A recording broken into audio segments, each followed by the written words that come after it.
បាទសួស្តីបងប្អូនទាំងអស់គ្នានៅក្នុងមេរៀនមុនយើងបានរៀនរួចហើយទាក់ទងទៅនឹងការរៀបចំទៅលើ timeline របស់យើងទៅលើផ្ទាំងកិច្ចការងាររបស់យើងតែឡែកនៅក្នុងមេរៀនដំបូងនេះគឺយើងនឹងរៀនទៅលើការទាញយក file ដើម្បីយកមកប្រើប្រាស់នៅក្នុងកម្មវិធី Adobe Premiere Pro ដើម្បីឲ្យយើងអាចធ្វើការកាត់តវានិងកែសម្រួលវានៅក្នុងកម្មវិធីនេះបានដូច្នេះដើម្បី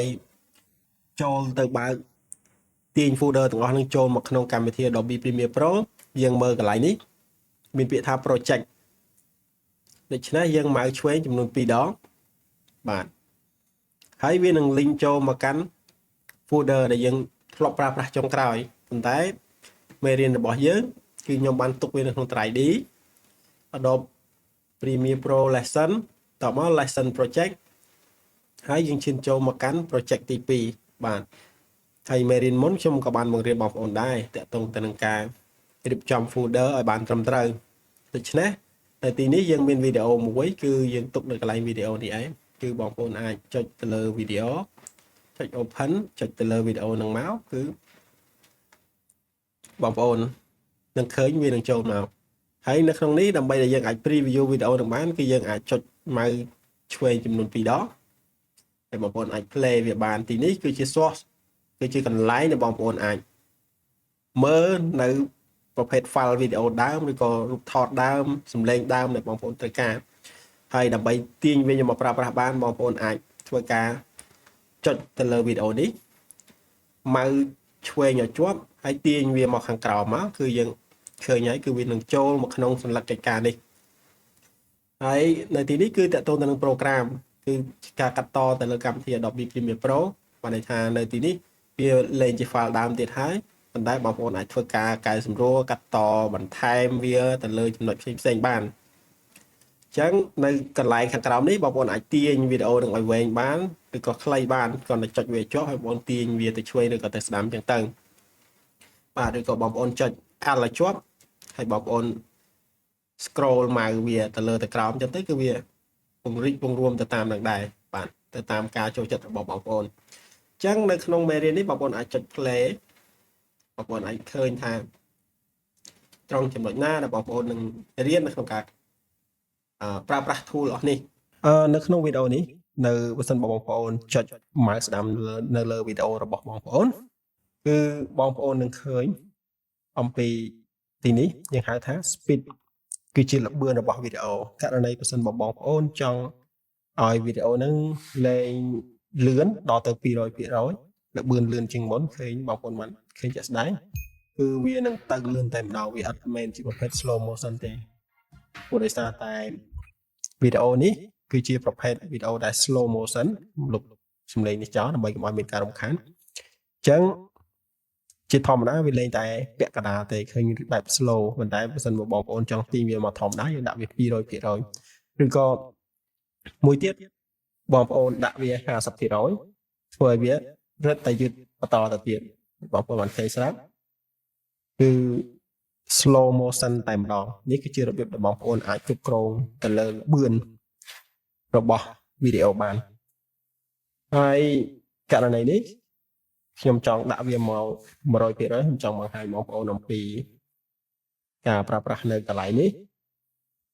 បងប្អូនបានឃើញវីដេអូធម្មតានេះគឺវារត់ទៅមុខតែបើសិនជាយើងចង់ឲ្យវាត្រឡប់ថយក្រោយបងប្អូនអាចចុច reverse speed នៅត្រង់នេះហើយចុច OK នោះបងប្អូននឹងឃើញវីដេអូនេះត្រឡប់ថយក្រោយវិញបាទអញ្ចឹងបើសិនបើខ្ញុំចង់ថាពីកន្លែងនេះ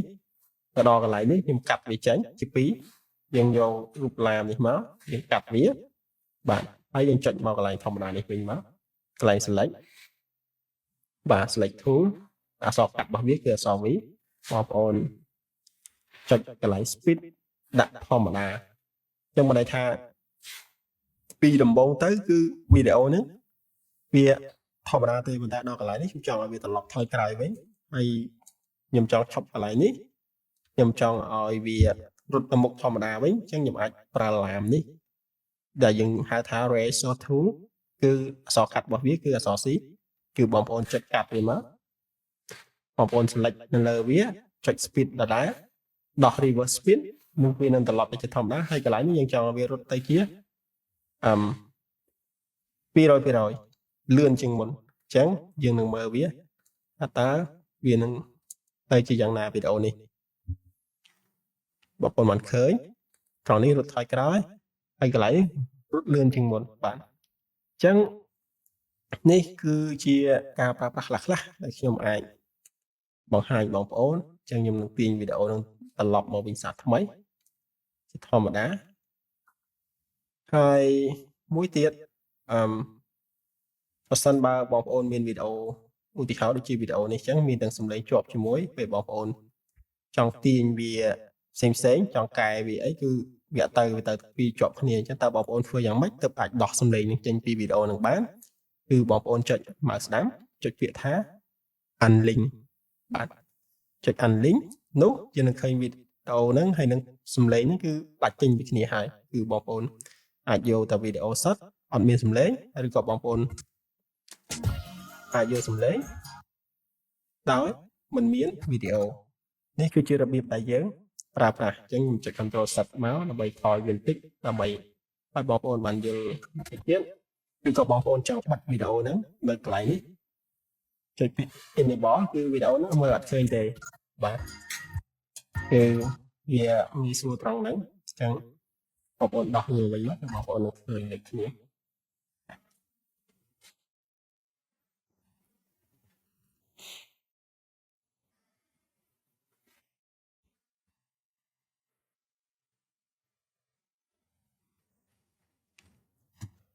អញ្ចឹ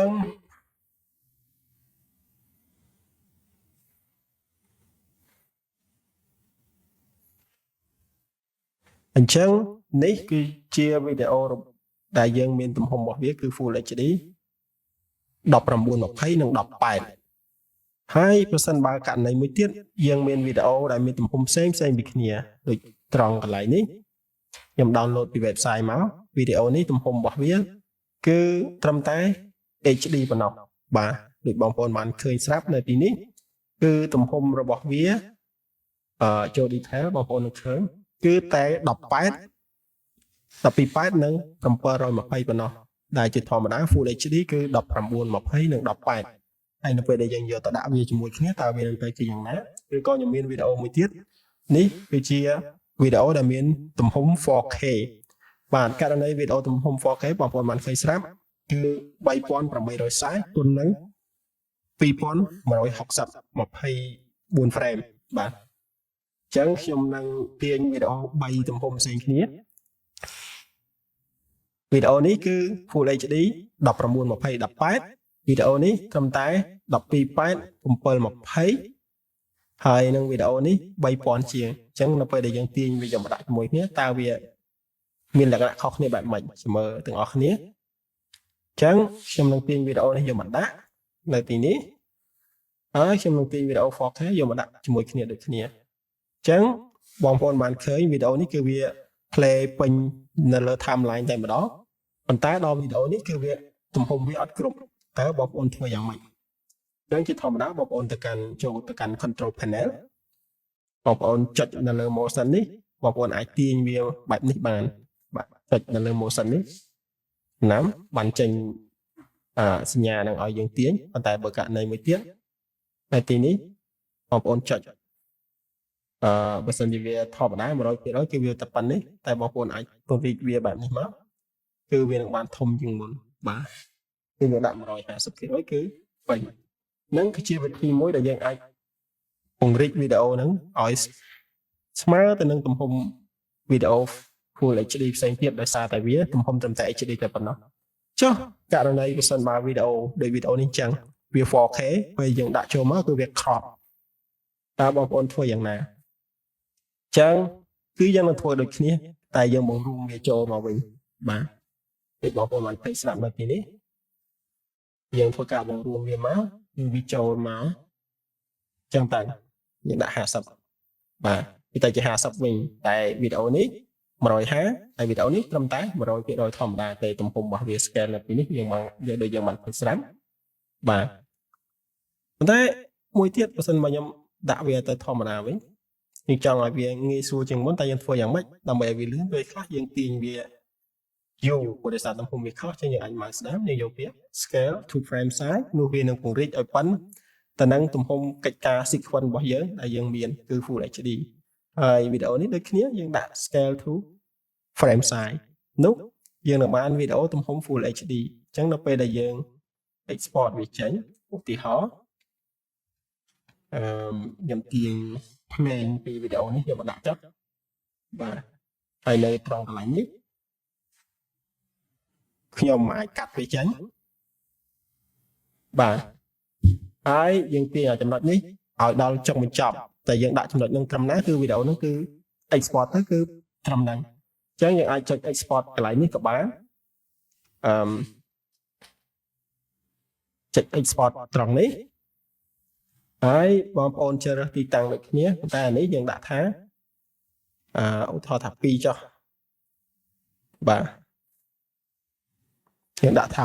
2ហើយយើងធ្វើការ export វាចេញអញ្ចឹងយើងនឹងទៅមើលលទ្ធផលថាតើវីដេអូហ្នឹងវាទៅជាយ៉ាងណាបាទអញ្ចឹងនៅក្នុង folder example ដែរទេយើងអត់ទាន់បានទៅណាឆ្ងាយពីហ្នឹងទេគ្រាន់តែបងប្អូនបញ្យល់បងប្អូនដែលបានយល់អំពីកន្លែងកំណត់ timeline អញ្ចឹងនេះវីដេអូទី2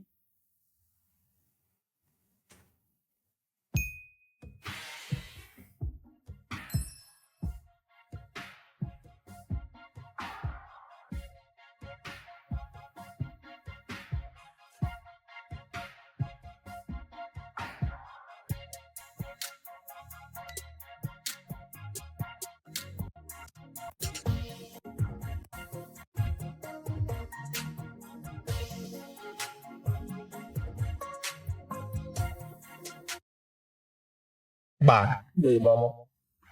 បាទដូចបងប្អូនបានឃើញអញ្ចឹងយើងទៅមើលថាតើទំហំវីដេអូហ្នឹងវាទំហំប៉ុណ្ណាយើងមើលកន្លែង detail នេះគឺ1920 18ហើយចំនួន frame របស់វាយើង download មកគឺត្រឹមតែ24 25 frame ទេវីដេអូខ្លះហើយវីដេអូដែលយើងបង្កើតហ្នឹងគឺ30 frame អញ្ចឹងយើងនឹងឃើញនៅក្នុងទីនេះគឺវាទៅជា Full HD 30 frame ដូចគ្នានេះគឺជារបៀបដែលយើងប្រើប្រាស់ទៅលើ timeline panel ហើយរបៀបដែលយើងអាចទាញវីដេអូដែលមានទំហំផ្សេងពីគ្នាមកដាក់ចូលគ្នាតែមួយ